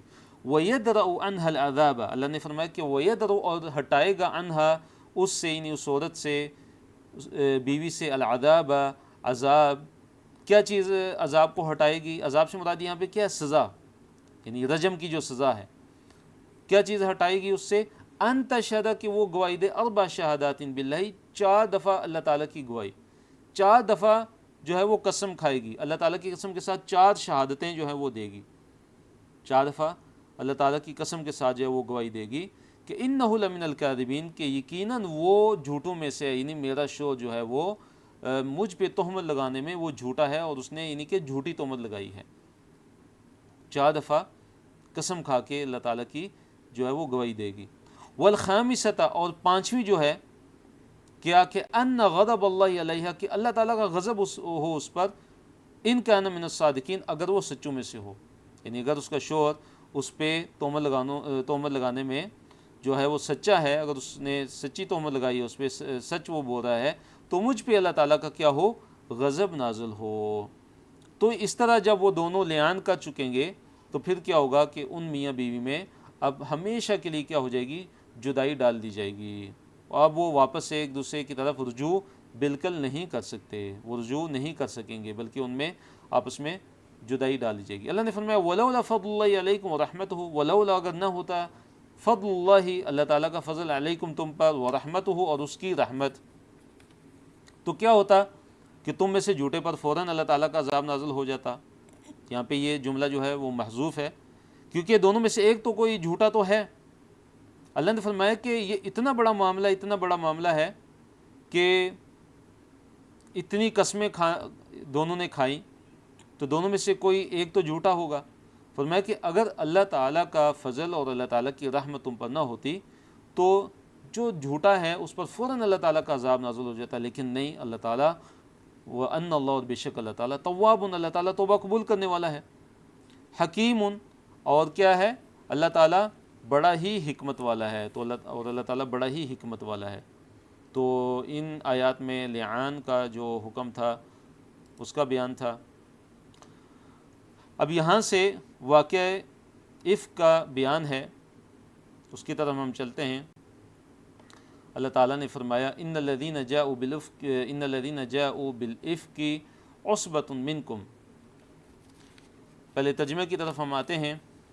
ان الذین، بے شک وہ لوگ، کہ جاؤ جو لے کر آئے، بالافک جو بہت بڑا بہتان تھا اس کو باندھ کر لائے، جو بہت بڑے بہتان کو لے کر آئے، عصبۃ منکم، وہ تمہیں میں سے ایک گروہ ہے، وہ تمہیں میں سے ایک گروہ ہے، لا تحسبوہ شرا لکم، تم اسے اپنے لیے برا مت سمجھو، بل هو خیر لکم، بلکہ وہ تمہارے لیے کیا ہے، خیر ہے، بلکہ وہ تمہارے لیے کیا ہے، بہتر ہے۔ تو اس کے بعد جو ہے ہم واقعہ افک کی طرف چلتے ہیں کہ واقعہ افک کیا ہے۔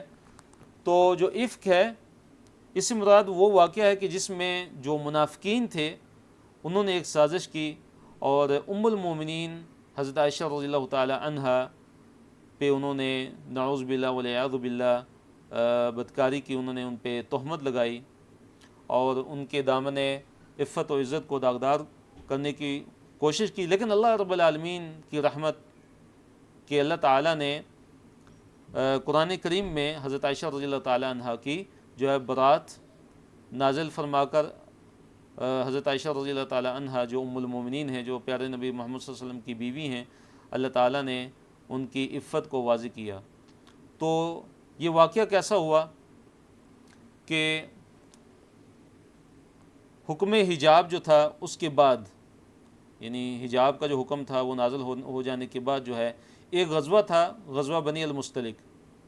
غزوہ بنی المصطلق سے واپسی پر نبی صلی اللہ علیہ وسلم اور صحابہ کرام نے جو مدینہ کے قریب ایک جگہ کیا ہے، قیام فرمایا۔ مدینہ کے قریب انہوں نے کیا کیا، قیام فرمایا۔ تو جب وہاں سے وہ روانہ ہوئے تو حضرت عائشہ رضی اللہ عنہ کا جو ہودج تھا، جو خالی تھا، کیونکہ حضرت عائشہ جو ہے وہ کم عمر تھیں، ان کا اتنا وزن بھی نہیں تھا، تو وہ خالی تھا اور انہوں نے سمجھا کہ حضرت عائشہ رضی اللہ تعالی عنہ اس ہودج میں ہی ہیں، یعنی وہ ہودج جس کو ہم ڈولی سی کہتے ہیں کہ جس میں عورت کو بٹھایا جاتا ہے اور اس کو اونٹ پہ رکھا جاتا تھا۔ تو اہل قافلہ نے یہ سمجھا کہ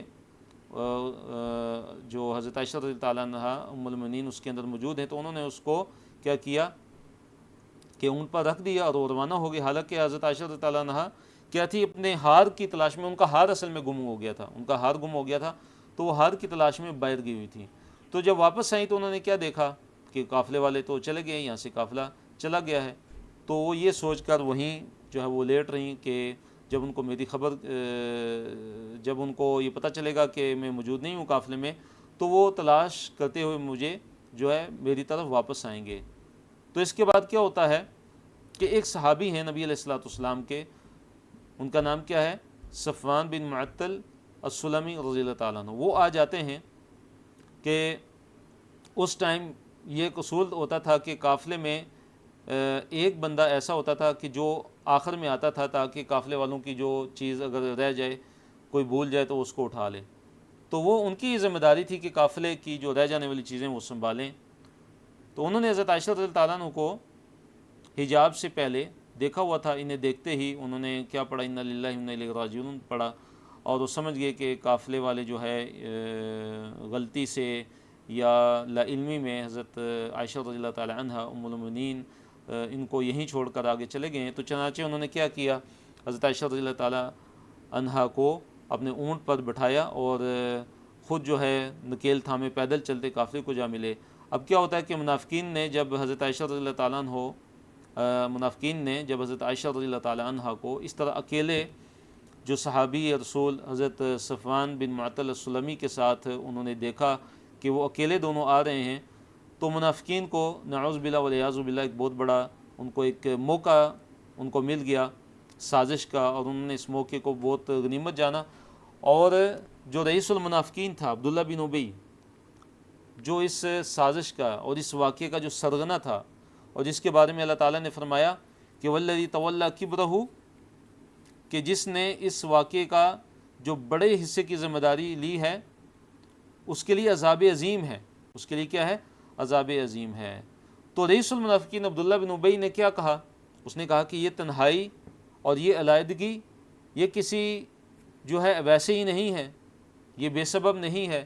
تو اس طرح اس نے کیا کیا، نعوذ باللہ حضرت عائشہ رضی اللہ تعالیٰ عنہا کو جو حضرت صفوان بن معطل السلمی تھے ان کے ساتھ اس نے ان کو مطعون کر دیا اور ان پہ نعوذ باللہ جو ہے وہ تہمت لگا دی، حالانکہ دونوں جو ہے اس بات سے بالکل بے خبر تھے۔ اور اب یہ ہوتا ہے کہ بعض جو ہے جو مخلص مسلمان ہیں وہ بھی اس سازش کا شکار ہو جاتے ہیں، اس سازش کے اندر وہ آ جاتے ہیں، جیسے حضرت حسان بن ثابت تھے، اس طرح مصطح بن اثاثہ تھے، اور اس طرح حمنہ بنت جاش تھے۔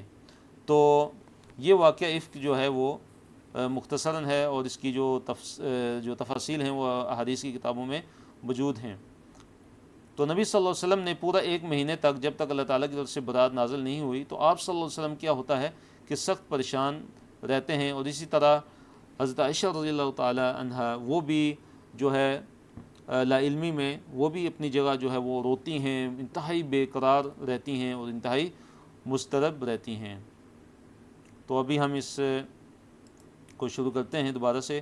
اللہ نے فرمایا کہ بے شک وہ لوگ کہ جو اتنا بڑا یہ جو افک ہے، جو بہتان ہے، جو باندھ کر لائے ہیں، عصبۃ منکم، یہ تم میں سے ہی ایک گروہ ہے، لا تحسبوہ شر لکم، اللہ نے فرمایا کہ تم اسے اپنے لیے برا مت سمجھو، یہ جو واقعہ ہوا ہے واقعہ افک، تم اسے اپنے لیے برا مت سمجھو، بلکہ اس میں کیا ہے، بل هو خیر لکم، بلکہ یہ تمہارے لیے کیا ہے، یہ خیر ہے، تمہارے لیے اس میں کچھ بلائی ہے، کچھ خیر ہے، کیونکہ اس میں خیر کے کیا پہلو تھے کہ حضرت عائشہ رضی اللہ تعالیٰ عنہ کی برات کا جو ہے اظہار ہوتا ہے، اور ان کی برات کو نازل کیا اللہ تعالیٰ نے، آسمانوں سے نازل کیا، اور ان کا قیامت تک جو ہے ان کی برات کا جو ہے وہ تذکرہ ہوتا رہے گا قیامت تک، اور اسی طرح اہل ایمان کے درجات کی بلندی ہوگی، اور گناہوں کی معافی کا سبب ہے، اور مومنوں کی اس میں جانچ پڑتال کی گئی ہے، اور اس اہل ایمان کے لیے اس میں عبرت اور نصیحت کے کیا ہیں، کئی پہلو ہیں۔ پھر اللہ نے فرمایا لِكُلِّ امْرِئٍ، ہر ایک کے لیے، منہم ان میں سے کیا ہے، مکتسبہ جو اس نے کمایا، من الاثم گناہ میں سے، جو اس واقعے کے اندر جو جنہوں نے سازش کی اور جو ملوث ہوئے، تو فرمایا کہ ہر ایک کے لیے جو اس نے کمایا گناہ ہے، جو اس نے کمایا۔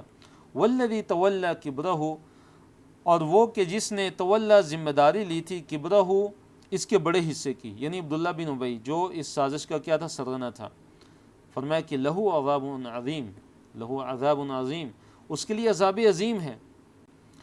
لولا اذ سمعتموہ، کیوں نہ اذ جب سمعتموہ تم نے سنا، ہو اسے، یعنی اس واقعے کے بارے میں جب تم نے سنا تھا، تو کیوں نہ تم نے یہ کیا کہ ظن المؤمنون والمؤمنات بانفسہم خیرا، کہ مومن مردوں اور مومن عورتوں کو اپنے بارے میں اچھا خیال رکھنا چاہیے تھا، اچھا گمان رکھنا چاہیے تھا، کہ مومنین وہ تو یک جان ہیں، ان کو حسن ظن رکھنا چاہیے تھا، انہوں نے حسن ظن کیوں نہیں رکھا؟ تو یہاں سے تربیت کے پہلو جو اس واقعے میں وہ بیان ہو رہے ہیں کہ اہل ایمان ایک جان کی طرح ہیں، کہ جب حضرت عائشہ رضی اللہ تعالیٰ عنہ پر بہتان باندھا گیا تو تم نے ان کو اپنے آپ پر قیاس کرتے ہوئے اس کی تردید کیوں نہ کی؟ فوراً تمہیں تردید کر دینی چاہیے تھی اور اچھا گمان رکھنا چاہیے تھا، اور اسے بہتان سری قرار دیتے تم۔ وقالو، اور تم کہتے ھذا افک قدیم، کہ یہ تو ھذا افک مبین، یہ تو بہتان مبین ہے، یہ واضح بہتان لگایا گیا ہے، بہتان باندھا گیا ہے حضرت عائشہ رضی اللہ تعالی عنہا پہ۔ تو تم نے یہ کیوں نہ کہا لولا جاءوا علیہ باربعۃ شہداء، اللہ نے فرمایا کہ لولا، کیوں نہ، جاءوا لائے علیہ اس پر باربعۃ شہداء، 4 گواہ، وہ 4 گواہ کیوں نہیں لے کر آئے؟ فَإِذْ لَمْ يَأْتُوا بِالشُّهَدَاءِ، پس جب انہوں نے نہیں لائے گواہ، فَأُولَئِكَ، پس یہ لوگ، عند اللہ، اللہ تعالیٰ کے ہاں، ہم الکاذبون، وہی جھوٹے ہیں۔ پس یہ لوگ اللہ تعالیٰ کے ہاں کیا ہیں؟ جھوٹے ہیں کہ یہ گواہ نہیں لے کر آئے۔